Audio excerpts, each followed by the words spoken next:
One of the issues that's really driving a lot of the extremist rhetoric in the country recently is the whole debate about transgender identities, and transgender people and how they fit into our society. We've got over 500 or close to 500 anti-trans bills before various state legislatures at the moment, and debate about gender affirming care for young people, and it's just something that's really been pushing people into the political extremes, and some of it has been quite hateful. We've seen recently some violence, deadly violence targeting transgender people, and so the good news is we have really great research that says that when people have conversations and get to know people of different backgrounds, their attitudes change. Those could be different racial backgrounds, different religious backgrounds, different sexual orientation backgrounds, different political backgrounds even. When they have personal contact with folks, their sort of attitudes about that group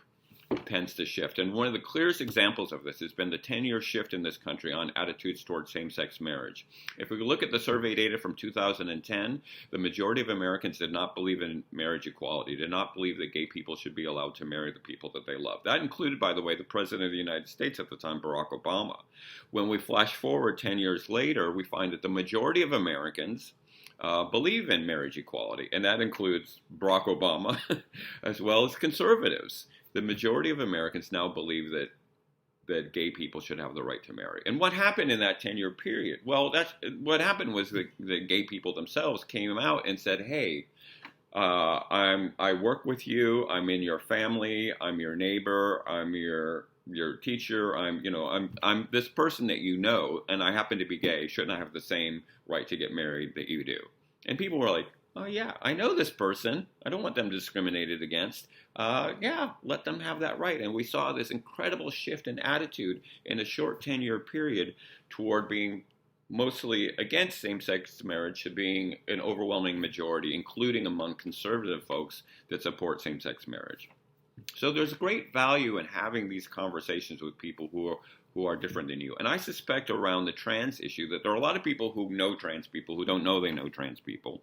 But having conversations with people who are trans and about their journey can help maybe move people away from these violent positions, including some of the murderous hate crimes that we've seen recently around trans people. So I thought this would be a great opportunity to have a conversation with a valued member of our team here at Cure Pacific Northwest, as we're now branding ourselves, Leeza Edwards, who does a lot of great work in the community around peace issues and around de-escalation, who just happens to be trans. And I thought, we'd spend a little time with Leeza and talk to her about her journey and what her life as a trans person is like, and hopes that that's an effort to get to know someone who just happens to be trans, that will move maybe some folks away from the confusion or the hostility or the just sort of anger around this issue. Because once you get to know Leeza, it's hard to be angry. She's an amazing person. So let's talk to her a little bit. I was raised in the South in Georgia. Have that in common. Yeah, in a Southern Baptist force field, the sort of the space of that there's only one way to be. And I had questioned that as a child, and I had great difficulty as a child because everyone kept telling me that I was a boy, and I did not see myself as such. And so there was a lot of contention around how I saw myself versus how everyone saw me. And it wouldn't be later till life till I realized practically everyone feels that discord, that what the world is telling them is not how they see themselves, either at all or not very much is aligned. And so I have pretty much stifled that sense of seeing myself as female very early on in life, around the age of 9, when my mother found me wearing her clothes.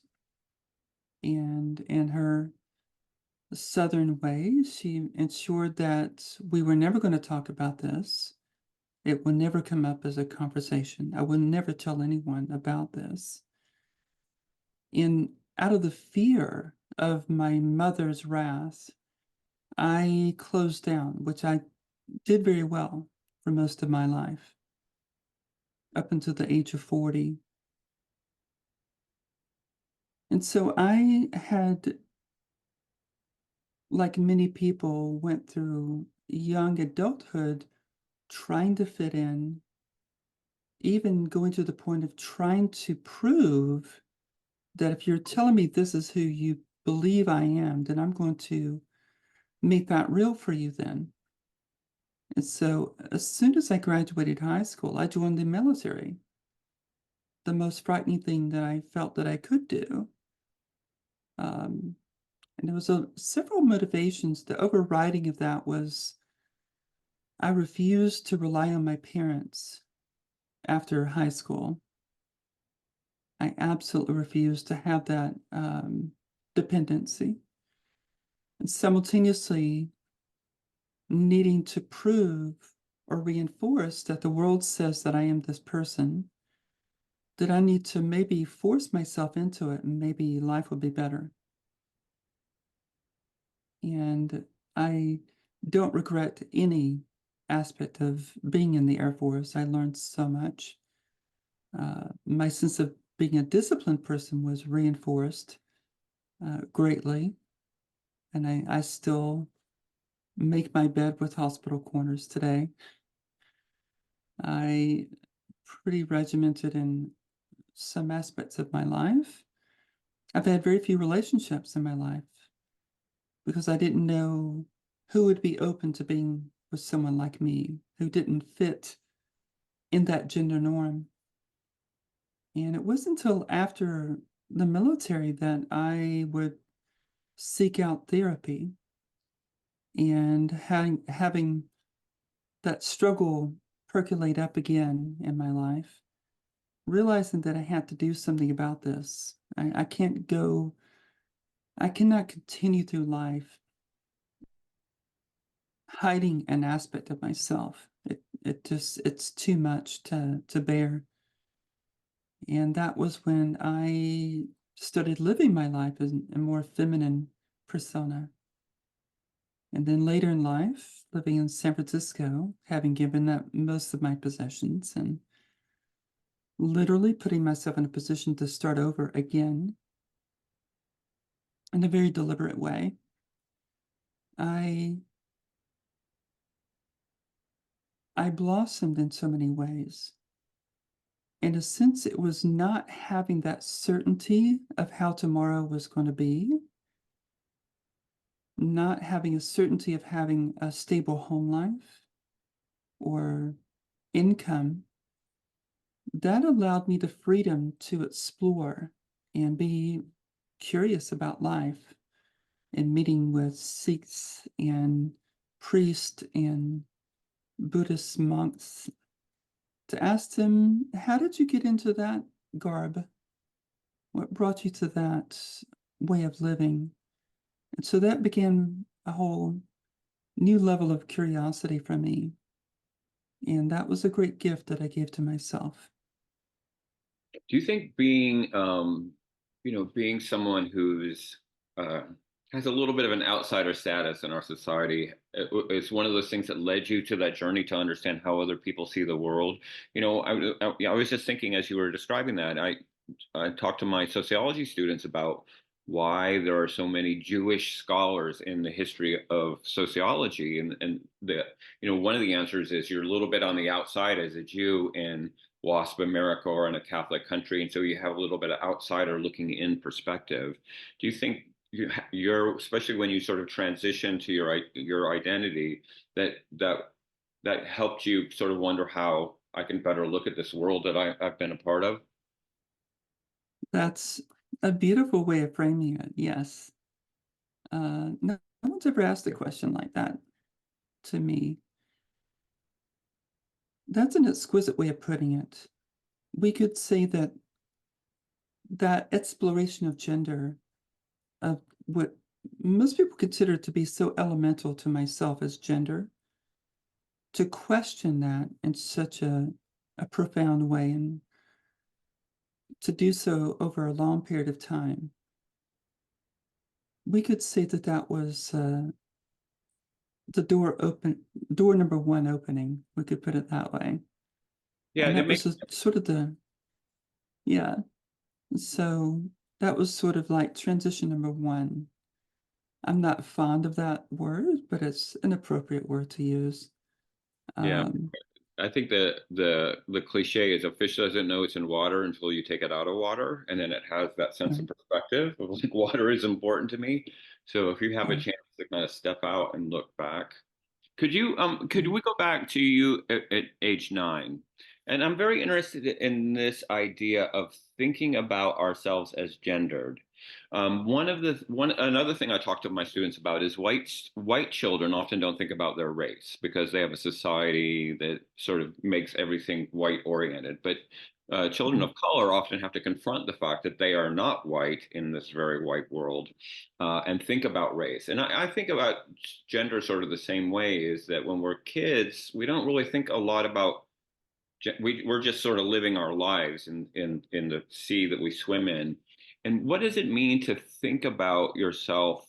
Can you give me like a better idea what it means to think about, oh, I'm not this gender, I'm the other gender? Like, what does that mean at 9, when you're, instead of just thinking, oh, I'm just a kid, I'm 9 years old, I got my 10th birthday coming up, and sort of focused on all the, fourth grade and all that kind of stuff. What does it mean to be a child and think about gender as a thing that you are, or there's another gender there that you could be? What does that feel like as a kid? It just feels like being outside, Mm. always being the other. I I don't recall, that was a long time Yeah. ago. So I don't recall if I've ever had that, if gender ever came up in school, for example. But I did notice that the more that this became prevalent for me in my own sense of self, that I identified with the ones with the long hair, the weather dresses, at recess time, that I was prone to going and being with them. And then being forced into the sandbox, literally and figuratively. This would have been the early 70s, into the sandbox of the ones who are aggressive and um, aggressive in tone of voice and aggressive in mannerisms. Um, that I just felt that that was odd.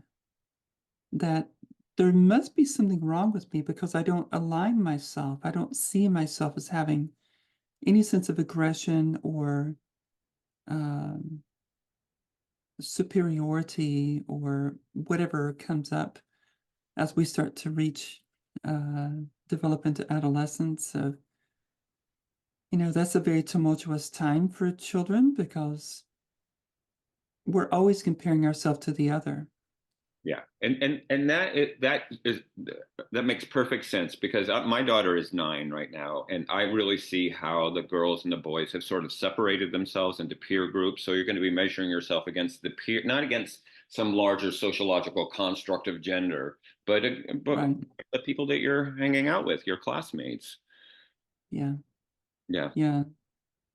So Having that, yeah, that makes a lot of sense. You're not like thinking of it intellectually. I mean, that's right. later down the road we can get all intellectual about it. But I imagine as a kid, you're just like, well, no, those guys over there or those girls over there, that they're closer to what my interest and my sensibilities are. Yeah. It's not At very that time, it was purely emotionally based. right, right.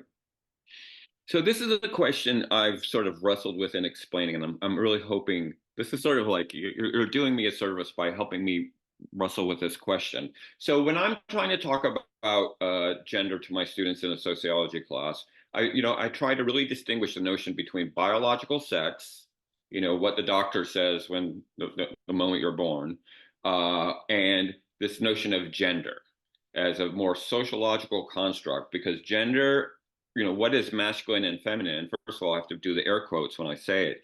Is different around the world. What's masculine Right. and feminine in the United States is different than what's masculine and feminine in India or the South Pacific or the Middle East. We have very, they always talk about there's a tribe in the South Pacific where after the woman has the baby, she hands the baby off to the father and the wet nurse and goes off on a hunt. It's very different than the way we think of, birth here. But also gender is different over time. What is masculine Yes. and feminine in 2024 is different than 1924. 1924, women didn't wear pants in Portland. Like that was they rode side saddle on the horse and all that business. I mean, things. So Right. the concept of gender sort of is fluid and changes. And so then so the conundrum that I'm in is if we're talking about biological sex, chromosomal designation, genitals, and kind of all that business, and sociological gender, is there a is there if gender is fluid, some days I dress more macho than others. I wear suit and tie or put on my cowboy boots or whatever. And if that's sort of more of a construct, is there an argument to be made that a person's gender identity, how they see themselves in relation to this construct, is biological and not just because the reason I'm saying this is because there are people who are saying that this is a fad, that we're in a trans fad at the Mm, moment. It's cool to be trans. And it's not anything about who you are. It's yeah. just people sort of influenced by external factors, pop stars or whatever, that are Right. making this happen. Okay, that's a big question, Yeah. but I just as It as one is. individual person, I'd love to sort of have your perspective on the biological element of a person who is trans. It's interesting because we can also bring into the mix of this dialogue that how one thinks is constantly shaping our biology. In other words, I can think myself into being ill. If I believe myself to be having a particular illness, I can manifest that easily. And people do that all the time. And I can also make myself healthy by having a more loving, compassionate view of life. So, in that sense, if I perceive myself as to being female, would I would there be a biological component to that? I think that there is, and not just that I think that there is. We have all the evidence to show if I perceive the world to be out to get me, I will continue to have experiences to reinforce that belief. Sure. But beliefs aside, just the perpetual thoughts that we have about ourselves and in relationship to the world is constantly shaping our biology. Um, Gender, we could say, in one context, is a construct. You said a sociological construct. I could say, societal construct means the same thing, of course. Um, what if we were raised in a culture where gender just simply wasn't brought up? That we did not make a distinction in gender. How would society be then? And I feel that these are elements that we can also consider as opposed to the common, as you're pointing out, this binary approach, the saying, if you have these physical attributes, if you have certain chromosomal makeup, then you are this. Well, we know now in science that there's a spectrum of chromosomal makeups that are not just XX and XY. And it's not just about my identity. It's about all of it. But when it does come to identity, referring to myself as female and seeing myself as female is no more special to me as having a preference for Italian food. It's a non-starter. It's simply, as someone had asked me to participate in a social media thread, and it was all about this conversation. And my first and only addition to that social media thread, commenting to a post, was it would be wonderful if we could, and I'm paraphrasing, take gender down from its lofty pedestal. Because if we can do that, then we can actually have a meaningful dialogue around identity, including gender identity. But when it is so conflated with my sense of self and how I differ from the other because they're male, it becomes problematic to actually have the dialogue with them around the distinction between how I identify as a gender and my biology, and seeing how they are aligned or not aligned, as you're pointing out. And I'm not sure if I've really responded appropriately to your question. Well, no, there's two really valuable things that you said there. First of all, we're learning so much about biology. There's so much that we don't know about chromosomes and how brains work, and we're just figuring it out. Um, and where we'll be 100 years from now, we'll probably look at this as the Stone Age in terms of how we think about how our biology affects our personality and our lives and our senses of self. But the other is the Mhm. notion of the binary. I mean, this is kind of where I wanted to take this conversation, is that people, we have research that says some people more than others really want everybody to be on this side of the line or this side of the line, and anything that's in the middle or destroys the line, causes them great distress. It's sort of like good and evil and right and left, and everything is, like in this duality, it challenges people. I think they're challenged. One explanation is that people are challenged by people who don't fit into a nice box. I mean, I'm reflecting on, the state of Oregon and its constitution in 1859 had the word mulatto in it, that Negroes nor mulattoes shall reside within the state. And it wasn't the black people that scared them, it was the biracial people. Of course, we would now say biracial, or we're just people, because so many people, including my child, are multiracial. But that notion of someone who didn't fit in one side of the line or the other side of the line terrified people in 1859 and 1959, pretty much right up to the present. So, I think that part of what you're saying is, we, when you say we put gender on this lofty place, we put it up there as a binary. We put it up there as, this is if your hair looks like this and your skirt looks like this, or your boots look like, you're in this category or in this category. And when we meet people that don't fit that binary, then it causes distress. Yeah.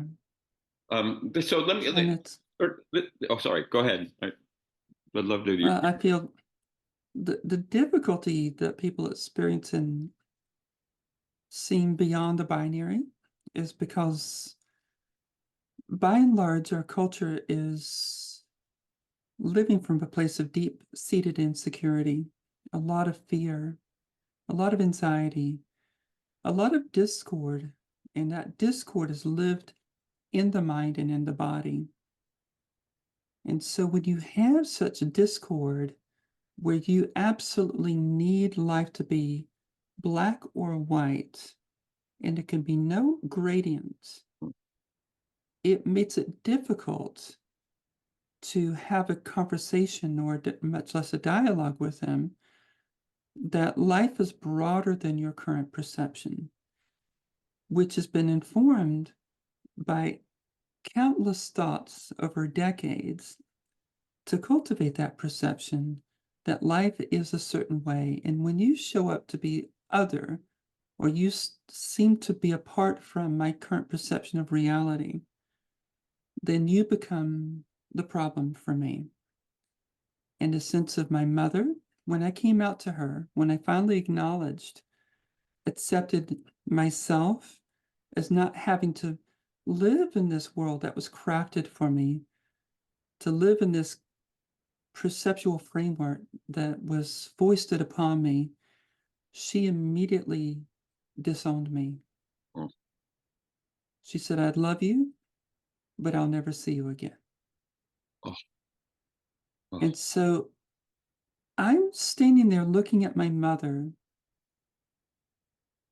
with all of the emotions um, that would arise in such a statement, but also curious as to how can you love me and not want to be around me anymore? yeah, How can both be true? And of course, they can't be true simultaneously. right. And so this is a macro example of the macro dynamics that we experience in our culture Yeah. as being so fragmented internally that we can't, that there's a difficulty. It's not, we can't, there's a difficulty that arises in the same sense that if someone has uh, difficulty shifting attention from one object or a concept or a situation and immediately shift attention over here without getting distressed. It's the same sort of distress that happens in a macro world. This macro example of you're either this or you're that. And so when you had me question that, my mind hurts. Hmm. It's too much. And it's not that their mind hurts. It's you've challenged my perceptions of reality. And instead of being curious and open to what that might look like, they shut down. Yeah. And so now it becomes that life is about being concrete and fixed and finite. When if we were to examine our life experience, nothing about it is fixed. Yeah, And there's a so, great sociological term called anomie. It's from this French sociologist Emile Durkheim. It refers to the sense of normlessness when we don't know what the rules are. And so he was looking at suicide rates, and he found that Catholics had much lower suicide rates than Protestants. And one of the explanations was Catholics have lots of rituals. They have lots of things to plug them in, mm, to find their day, whether it's going to mass or confession or um, like Protestants, the idea is there's the Bible, you go figure it out for yourself. And so there was less norms. And I think kind of what we're experiencing in our society is, massive form of anomie around the economy, around sort of social changes, around the way we're talking about gender differently and using pronouns when we introduce ourselves. And there's a lot of people that have that distress because, make America 1950 again when everything made sense, like all this newness is is challenging, and it's sort of a human reaction. It doesn't make those people bad people, makes them you know challenged. So this is what I wanted to ask yeah. you in the work that you do as someone who talks about non-dualism and the problem with the binary. How can your experience with gender and this idea about the non-duality of reality, what's the practical application of that when you're going out and talking to people in communities and doing the work that you do? How do you take this perspective that you have about, we in activists we always say like smash the binary, but you're really sort of doing something that's a little kinder than smashing the binary.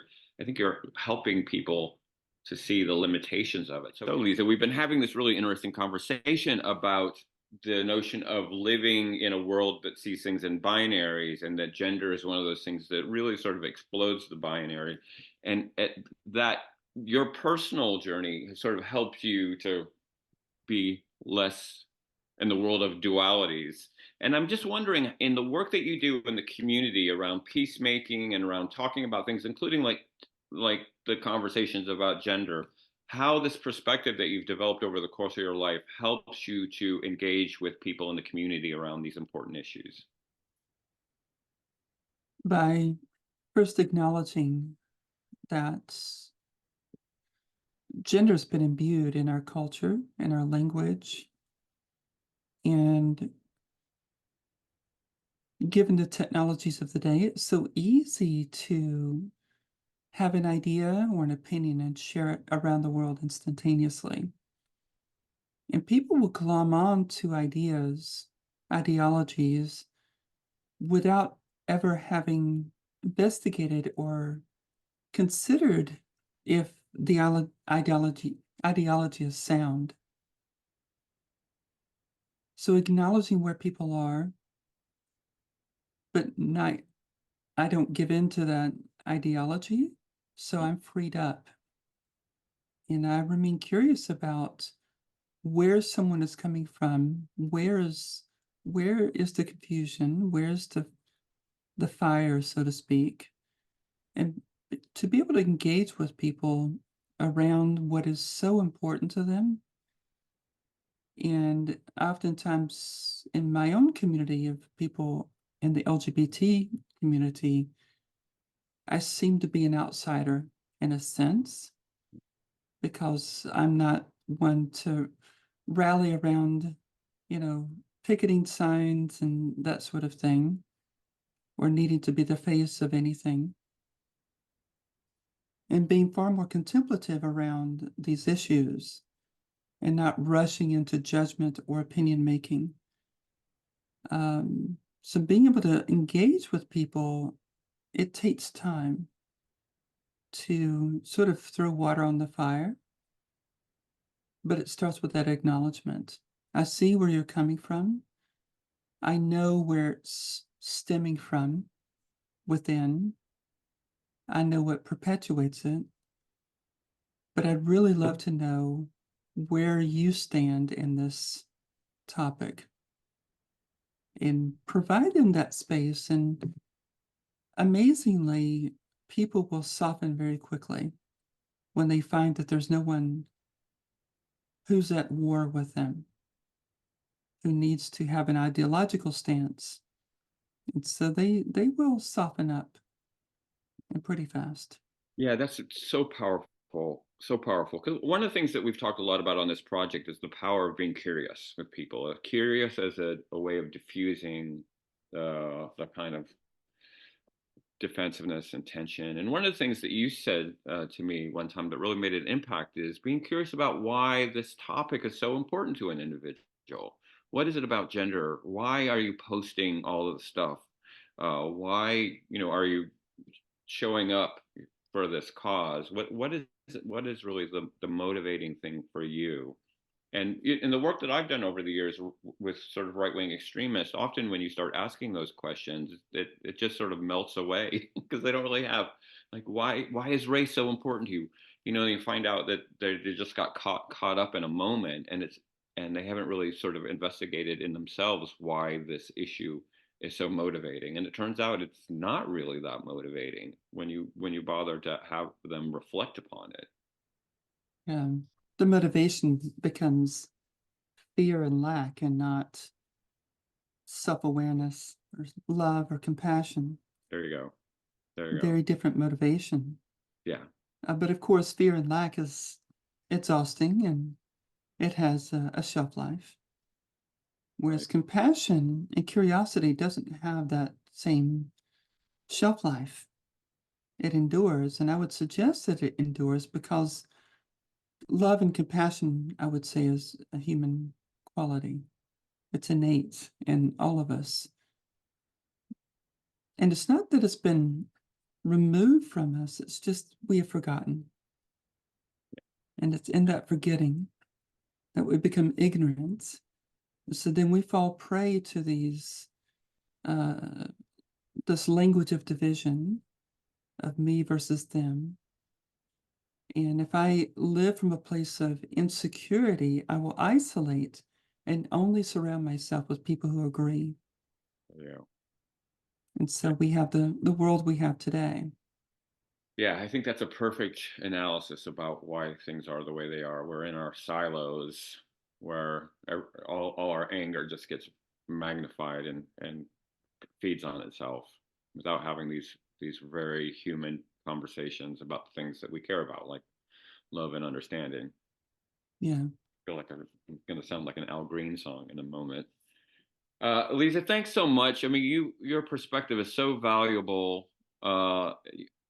And just to how we can sort of stop and investigate these ideas that can really kind of take control over us. It's been really valuable, and I appreciate you taking the time to talk to me about it. It's helped my understanding, and I think for folks watching this, they'll also have a deeper understanding of this issue that it can be so polarizing and aggravating and motivating and all those emotional things that people get caught up in. We can just sort of have these calm conversations and see ourselves as human beings, and that's that's what more could we want than to have those human connections. So I want to thank you Yeah. for taking the time. Pleasure to be with you, and I'm so grateful to have you as a friend, and um, I love the work that you're doing. Yeah, So let's go forward. Great.